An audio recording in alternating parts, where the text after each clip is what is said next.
So, good afternoon, everyone watching as well. So, today we've had a very insightful and amazing lecture with Serve just before this interview. And Sakina is going to take you through one of the usual questions. So, given your remarkable expansive career spanning over 41 years in the corporate world, we are eager to learn about your journey. So, could you walk us through some of your key milestones that, and strategic decisions that contributed to your success? And also, additionally, also talk about your involvement in establishing BITSoM and BITSoM. Okay, that's quite a formidable task. So I'll start from the beginning of when I finished my chemical technology at UDCT and joined Castrol in its plant in Bombay, in Vadala.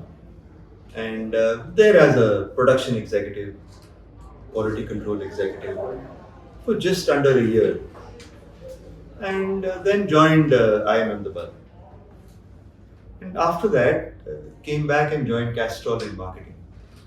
I think in some ways that transition, my MD in Castrol at that time said, Rahul, with your background, marketing and sales would be a good opportunity.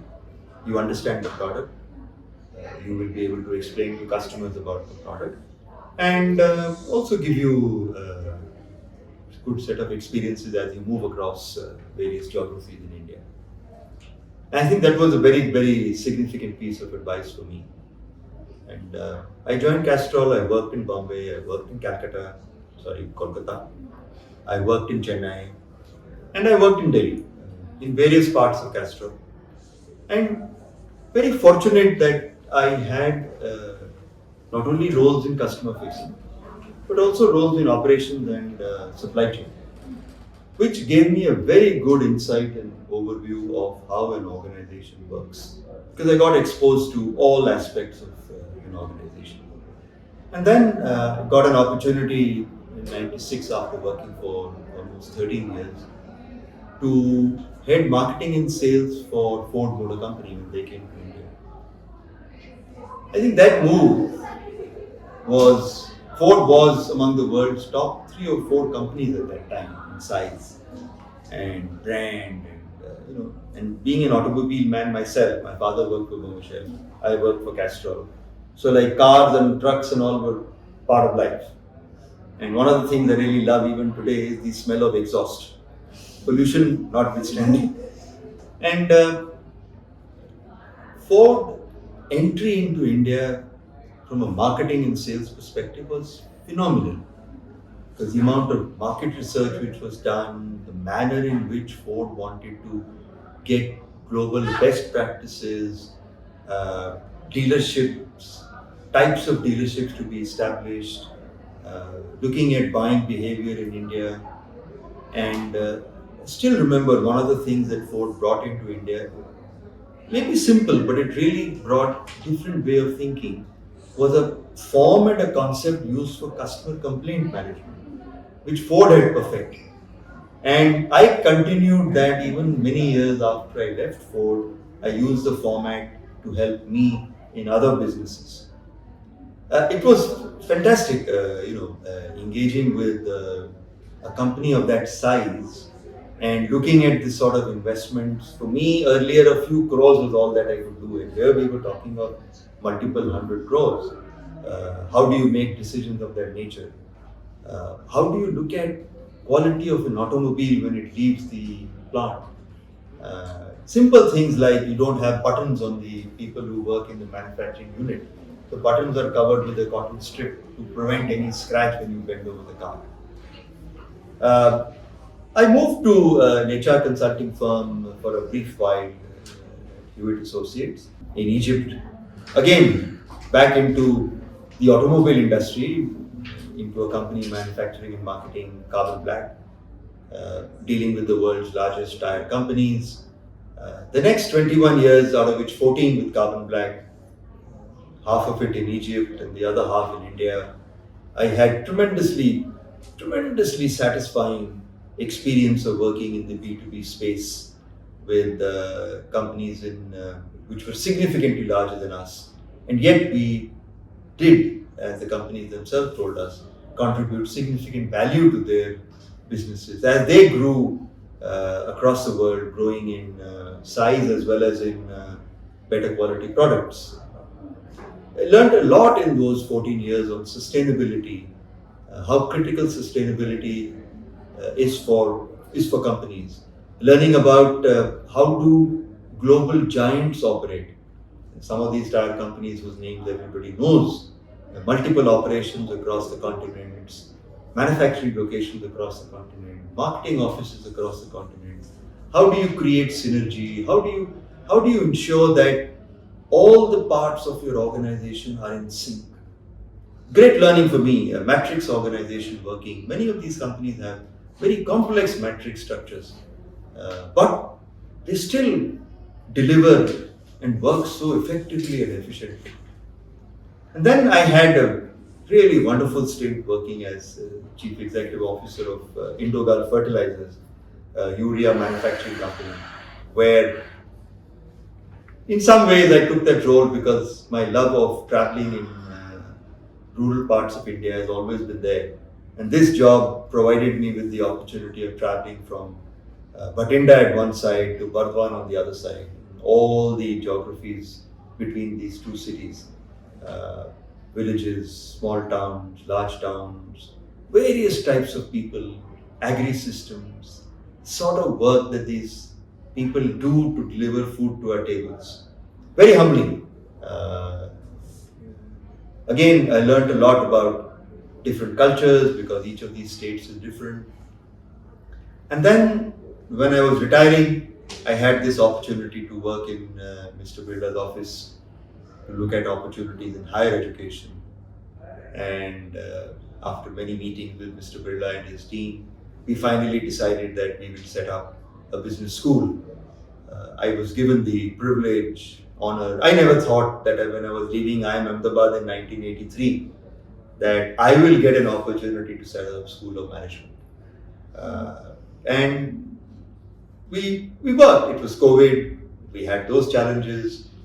We also had to work in an ecosystem where there are already many successful business schools, and all that was very interesting, very different, very satisfying when the first convocation was held in 2023, because in some ways, as I told Mr. Birla, it's a sort of representation of closing the whole circle, whole loop. Uh, Gives me, I think, far greater satisfaction than all the work over almost 37, 36, 37 years of working for commercial companies. And then as BITSoM was getting established, Mr. Birla was very keen that we should set up a law school. I was part of the team. Again, great experience in a completely new field. B school, having been an MBA, I still had some idea. But law, I had no idea about what the curriculum is, what the schools do, what sort of programs, what are the opportunities to differentiate. And I must say today, when we are finishing a year almost of the first batch, bright kids, notwithstanding they're sitting with me here, but I think from whatever I hear from people outside, BITS Law School is definitely a school that most kids who are looking at doing law would definitely wish to apply. BITSoM's also created a very strong place for itself in the ecosystem. So, 4 decades since I started working in 1983. Interesting journey for me, as I mentioned earlier. My sister and I run a foundation, prevention of thalassemia, Meenakshi Ritika Foundation for Prevention of Thalassemia, in the memory of our two sisters who had thalassemia. It's a different challenge. We're trying to identify the space that we can best contribute in this space. So I'll take you to the next question. Just as you mentioned, the Meenakshi Ritika Foundation for Thalassemia, you have moved from a corporate world and work culture to a philanthropic side of working. What was that change like for you? I'm sure it was different, and you mentioned it was a different kind of change. What was that experience like? And since it's a recent foundation, how's that journey going for you? It's an interesting question. And, we are today we are just one brother and sister, but our two younger sisters, one died in 1979, very young. The other one died in 2014.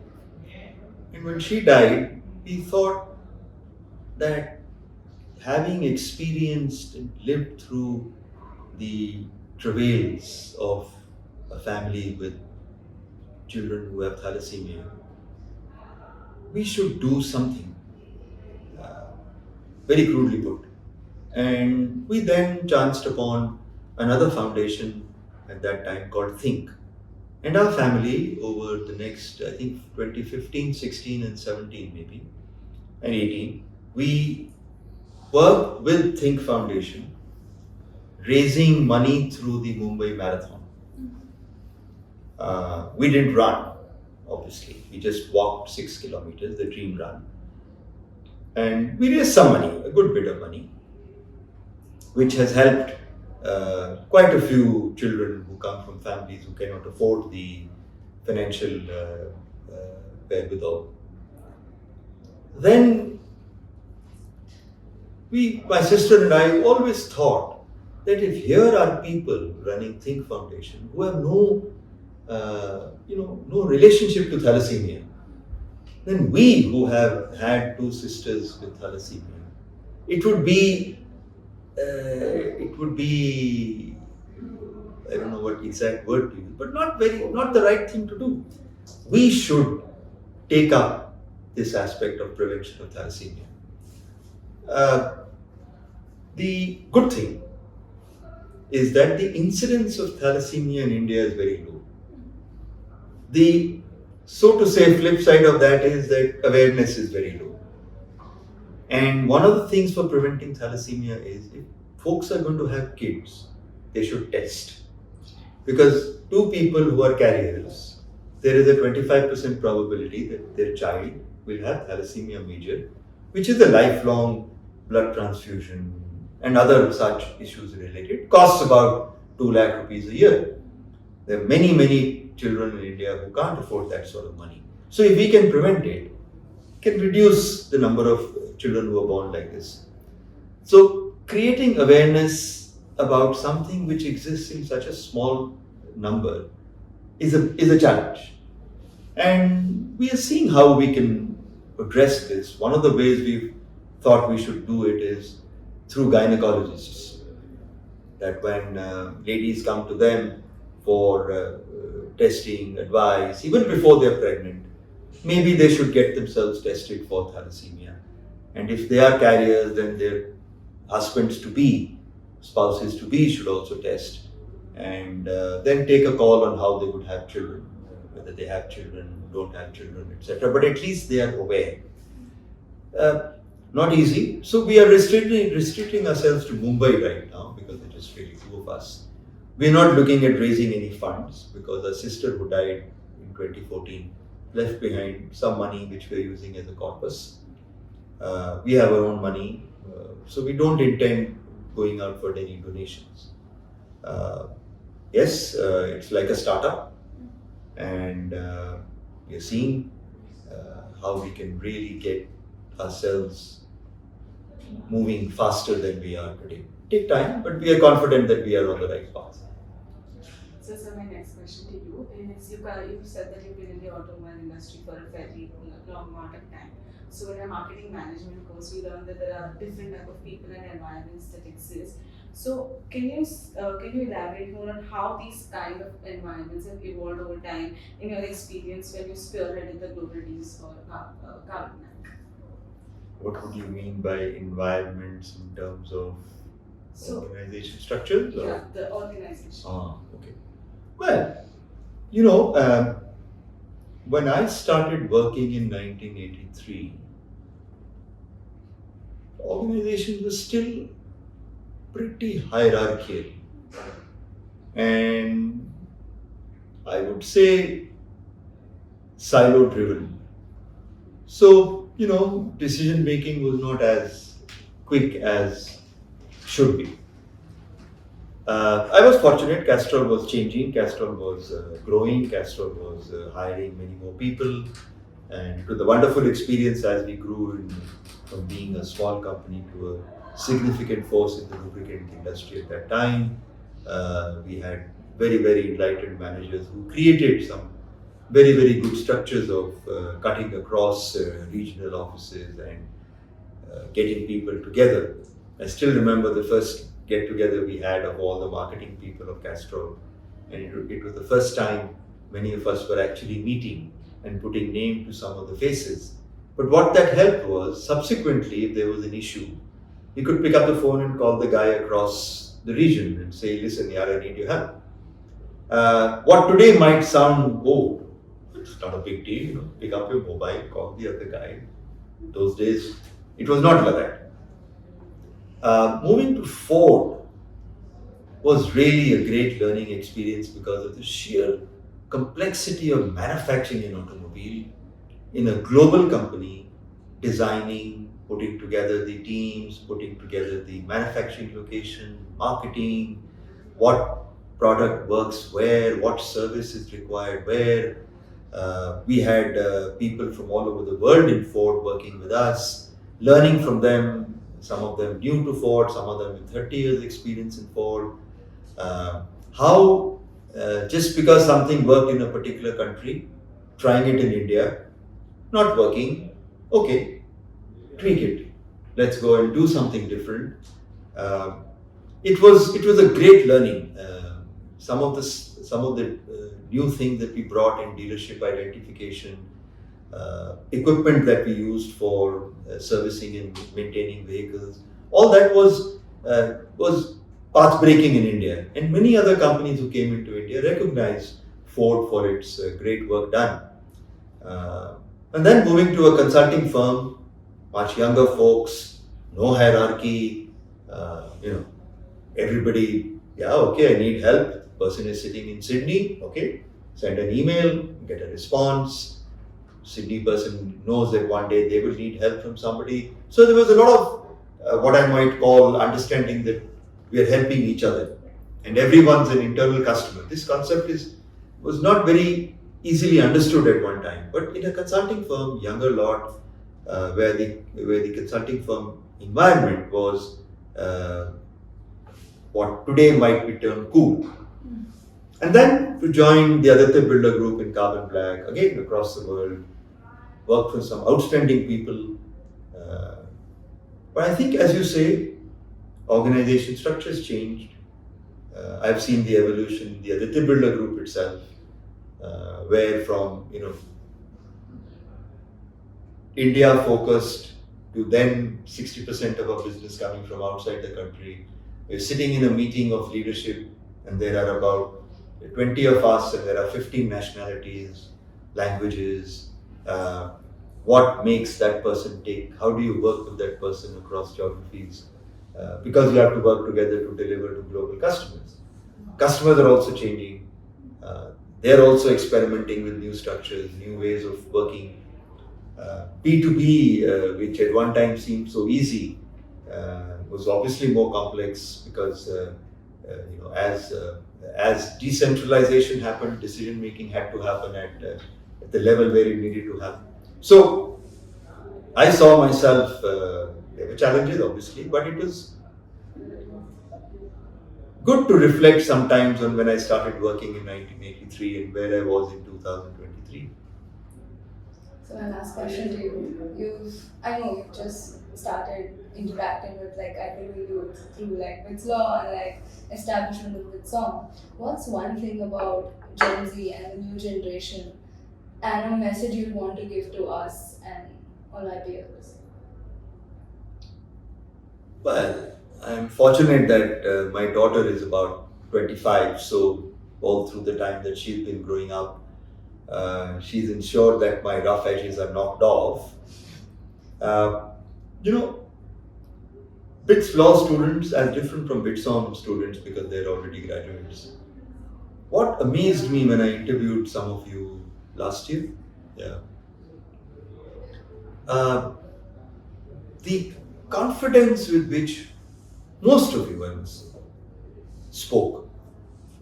And I look back when I was 18, I'm sure I would not have been able to respond to an outsider on a video with such confidence. And not just anything, articulate, very good command of the thoughts, thought through, uh, why, why a particular thing. And in the short period that you folks have been around, 17, 18, 19 years, you guys have done more than I have done in bloody 40 years, 40 years.